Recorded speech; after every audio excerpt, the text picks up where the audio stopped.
अगर कुछ विशेषता है, कुछ विशेषता देखे है कि डमकच राग जो नागपुरी के परंपरागत राग है। परंपरागत मतलब जो परंपरागत से चलते आवत है, जेकर में जसपुरिया असमिया नामक दो राग भी प्रचलित है।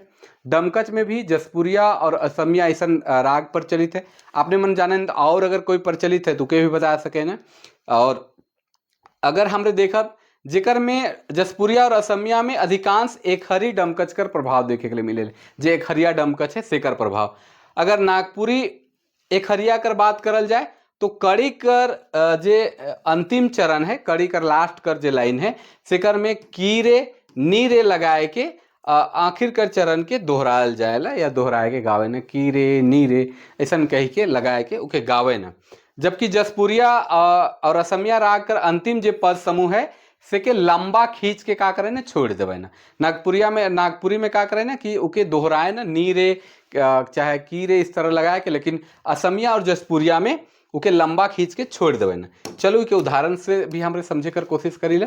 यहाँ दो उदाहरण है, एक उदाहरण है नगपुरिया का और एक उदाहरण है जसपुरिया असमिया का। तो ये हमरे थोड़ा सा जाने कर कोशिश करब।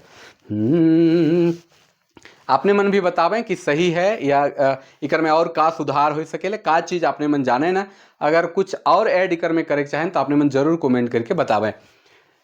एक हरिया डमकच, ही ना तोर माय चराय, ही ना तोर बाप रे, ना तोर माय चराय, ही ना तोहर बाप रे बाला टायरी खाबे चराय माथा ने वाय की रे माथा ने वाय।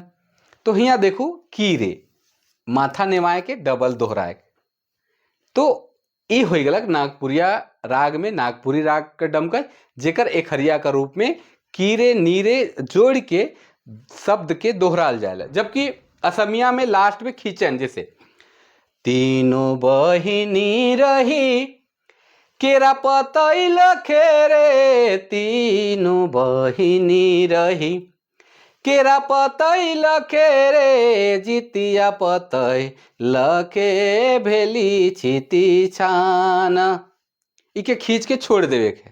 अब भेली छिती छान में छान जे है लंबा छोड़ल से एक अलग तरह का झनकार छोड़ेला, जैसे छिती छान खींचा थी तो खींचे। और नागपुरिया में की रे नी रे जोड़ के और उके मजेदार बनाए कर प्रचलन है।